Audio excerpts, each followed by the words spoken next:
After climbing higher up the Trent Mersey Canal, beyond the suitably named number 40 summit lock, I needed to make an almost 180-degree turn. I thought I'd try getting Alice around in one wide turn, but, failed. The reason I've come up to Stoke, because of this canal. It's the Caldon Canal. Lots and lots of viewers contacted me and said, oh, if you want a pretty canal, it's the Caldon. So I've come up the Trent Mersey. I've done 5 locks this morning. There was a helper at the end who I saw last year when I came down. But there's lots and lots of facilities here. There's water, there's showers, there's toilets, there's bins. There's everything ready for me to fill up and empty and get going up the actual canal.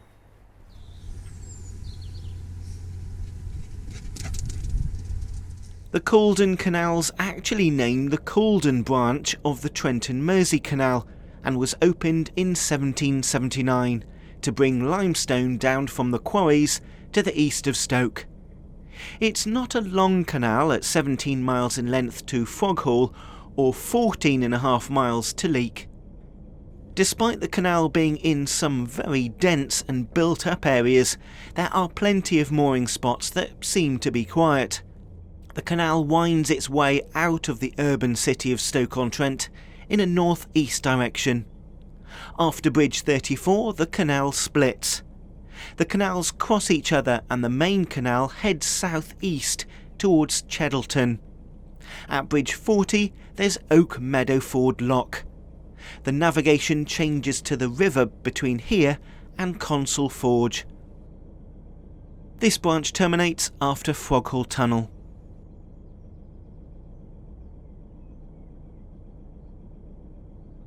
Back at Bridge 34, by turning off the main canal you navigate the Leek branch. This keeps its height and follows along the side of the hills and overlooks the beautiful valley.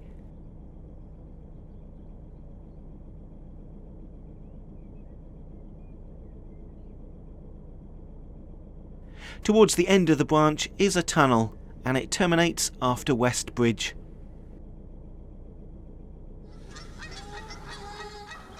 I'm moored up for the night just within the Caldon, just around the corner from the water point. You can probably hear it. I had a bit of a nature's wake-up call this morning. 5:57 they all started talking to each other. It's like a series of different levels of trumpets and they're so noisy.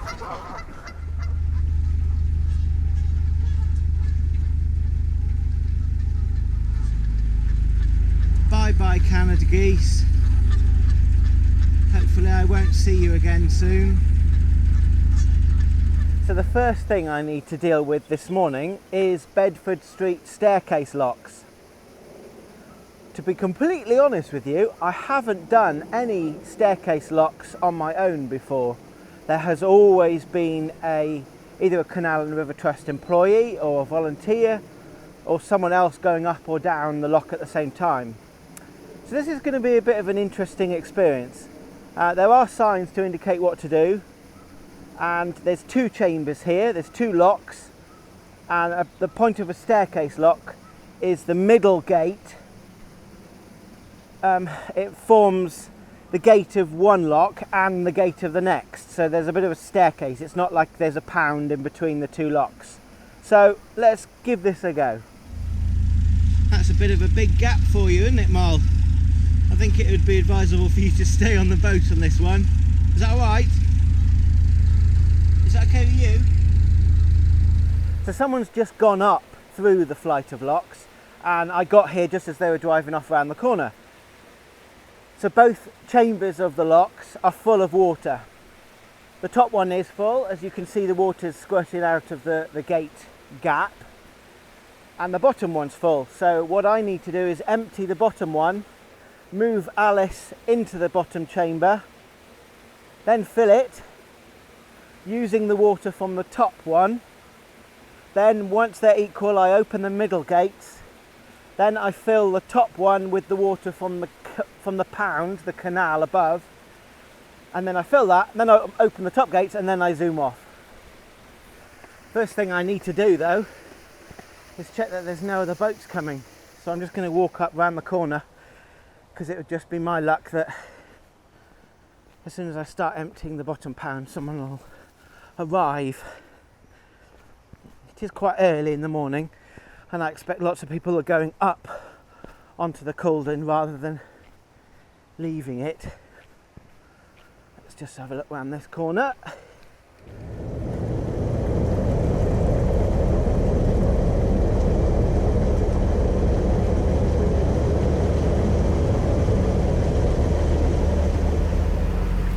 Just as I was about to enter the bottom chamber, another boater came who was also solo. So we've both agreed that he's going to help me get through, and then I will go through and moor up on the other side and help him get through.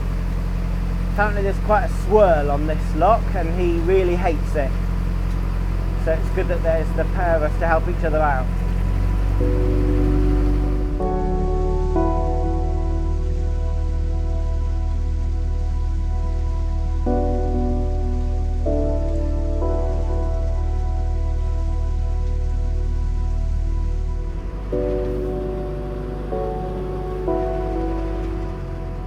So what I'm doing here, to keep myself back from the front gate, I've put Alice into reverse and it's bumped up against the rear gates.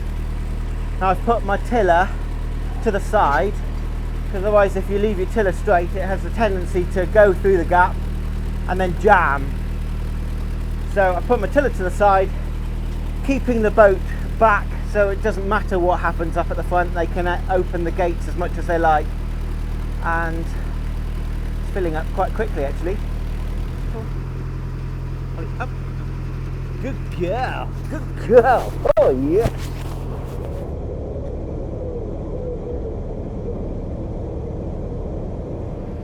I like it when this happens because I've gained a lock buddy this morning. He helped me through that lock, or that staircase lock. I helped him through. I stayed moored up and he's gone past me, and then he will moor up and empty or fill or whatever the next lock needs to be done, and open the gates ready for me to go straight in, and he'll help me go through that lock, and then I will help him go through the lock. So it's quite a nice mixture when you've got two solo navigators to help each other out, and that's the whole spirit of the waterways really.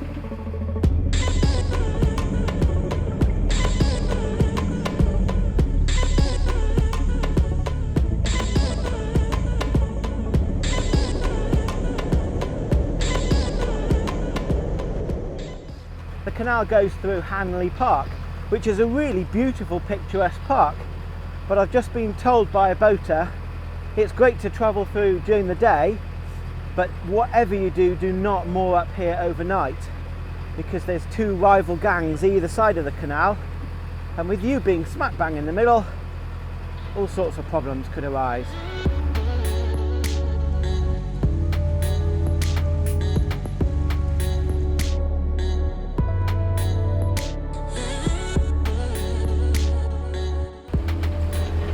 Next bridge is, I think, the lowest bridge I've ever been under. My solar panels just about fit.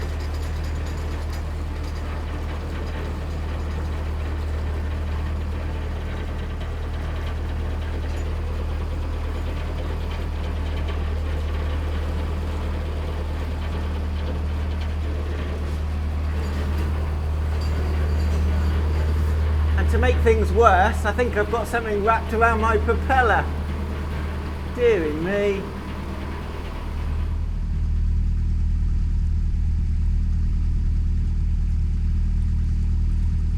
One trick you can do to get rid of things that are wrapped around your propeller is to stop and then put the boat into a hard reverse. Sometimes that gets rid of it. I've got a feeling, even though it is better, I think something's still wrapped around it. Up ahead, there is bridge number 11, which is Ivy House lift bridge. It looks like a bit of a main road, although it mainly looks like a cut through. I've got to stop the traffic and lift the bridge up.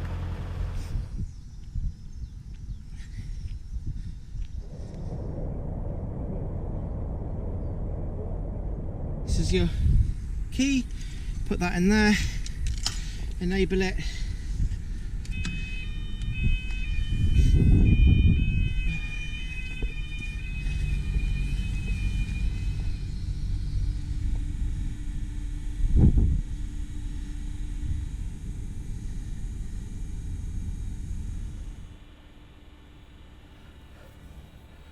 Because I've got something wrapped around my propeller, I've moored up a little bit further down the canal, and we're going to let these two boats go through.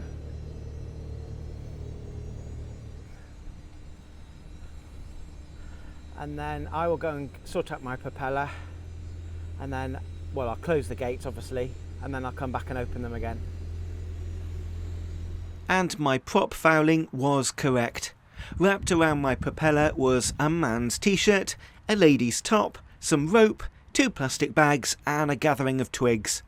I tweeted my discovery and Gary Dickens made me laugh by replying, "Well, there's a party right there."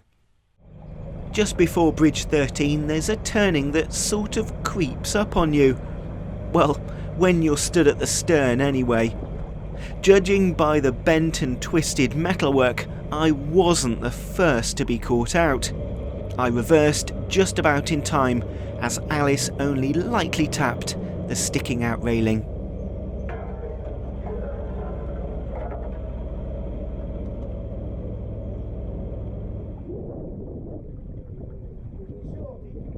Then just around the corner before Bridge 14, whilst my lock buddy was busy mooring up the stern of his boat, the wind blew it right across my path. So hard reverse once again, which saved me from another collision. It was soon time to moor up for the evening. Don't forget to click subscribe to follow my journey. It doesn't cost anything and it informs you about new episodes. Click the thumbs up if you like this episode, and until next time, see you later.